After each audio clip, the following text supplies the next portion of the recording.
天有異象睇四星伴月。哇！咦？哇！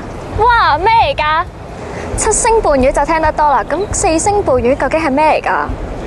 嗱，其實就我哋今次講呢個四星伴月咧，就會發生喺5月1號嘅凌晨啦嚇。咁其實到時咧，我哋臨天光，即係大概凌晨5點鐘左右咧。咁如果望向呢個東邊咧，接近水平線嘅位置咧，咁我哋就會見到咧水星啦、金星啦、火星啦，同埋呢個木星咧，再加埋個月球咧，聚集埋一齊嘅嚇。咁即係喺個天上面嚟講，一個比較幾燦爛嘅現象嚟嘅。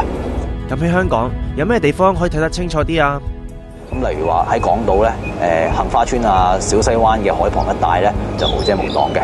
想行遠少少嘅石澳，咁亦都係一個唔錯嘅選擇啦嚇。市區喺正中心，太空館出邊咧，尖沙咀海旁咧，其實望過去東邊咧都係可以接受嘅嚇。遠少少新界啊、離島咧，咁例如話長洲啊、大學站至到呢個大埔站中間嗰一段吐露港公路咧，其實都係好清楚嘅。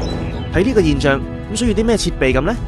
其實就好多人都諗住睇星咧，一定要有天文望遠鏡啦。咁其實唔一定嘅嗱。咁其實我哋就咁用眼睇咧，都已經係非常之唔錯噶啦。